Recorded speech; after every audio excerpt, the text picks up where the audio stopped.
Getting into DeFi is not easy at all.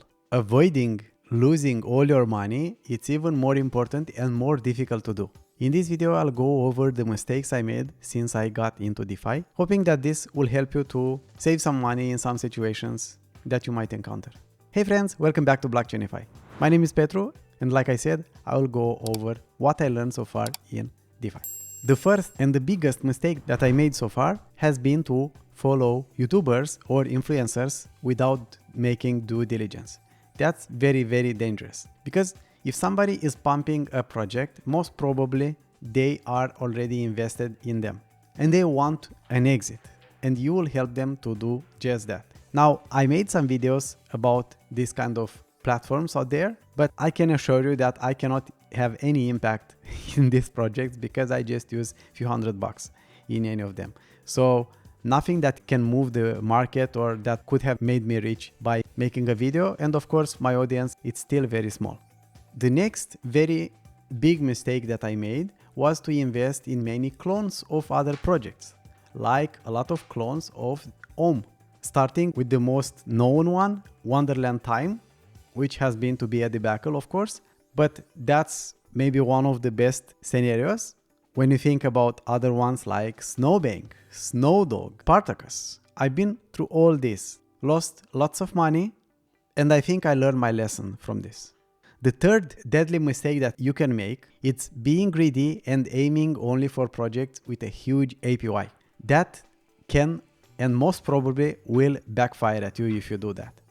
So if these are the three most important mistakes I did so far in DeFi, what is my approach right now and what I would recommend? And of course, this is by no means financial advice, just my strategy right now about how I approach yield farming in DeFi. So I stay only to strong, well-backed projects like SpookySwap, like Trader Joe, like Beats is a smaller one, or like Osmosis. So this has been very important. And when I did not do that, when I was greedy, when I wanted easy, effortless money, I went with Grim Reaper, which is an auto compounder and which has been hacked. Fortunately for me, personally, I did not lose too much money there. I had a very small amount because I managed to withdraw right before the hacker could do that. So that was not very hurtful for me. But at the same time, there have been a lot of people that lost lots of money in there.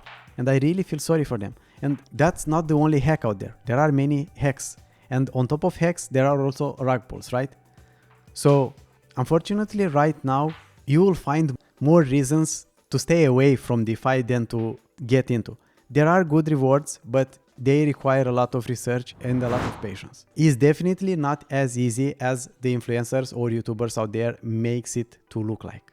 So yeah, my thumb rule right now, it is to stick to vetted platforms and to blue chips projects. So instead of aiming for crazy APYs, like if you go on Trader Joe and you will see these crazy APRs or APYs, you see this one right here, 1,273. For how long is going to be though? Because liquidity is very low and so on. So what I do right now, I stick to blue chips. Blue chips paired with stable coins, to stablecoin only pools for the cash I want to hold to buy the dip. And sometimes I also invest into this kind of pools where I match a blue chip with a more volatile asset or a stable coin with a more volatile asset. Like the best example that comes to my mind is this one, the Fidelio Duetto, which is Beats and Phantom, which has roughly close to 100% APR, right? It has been here, a bit above, a bit below. So this actually has been especially good for me. I don't say that you should do that, but like I said, it's very important to have in mind that this is also riskier. So I would not use a lot of money for this kind of pool. I will have a lesser percentage of my portfolio in this and more into something like USDC Phantom, which actually I am using at this moment. And for this one, the APR has been fluctuating between 30 and 60%. Yes, I will not become rich from this, but at the same time, the risk of going bankrupt or getting rug pulled or something like that, it's much lower, right?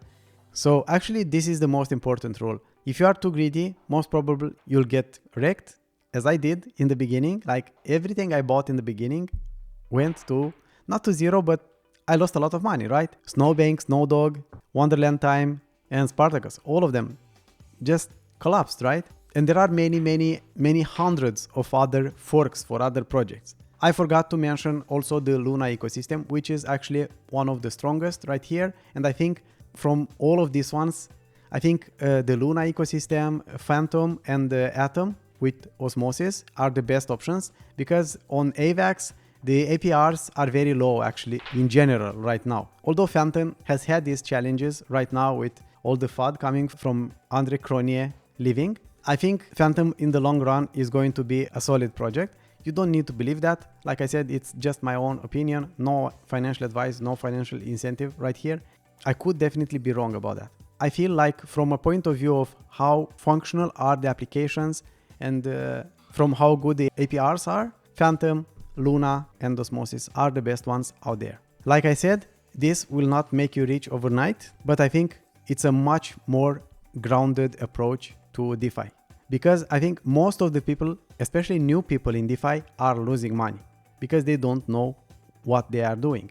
Because 99.99% of all these projects are a Ponzi to some degree. And most of the time are the initial investors and the whales who are gaining money on these projects. And the regulars or retail people are getting wrecked on this. This is kind of what I wanted to vent out regarding DeFi, because I used some time and money in this and I got to this conclusion that the best is to stick to the most solid projects, don't overthinking, and don't be too greedy.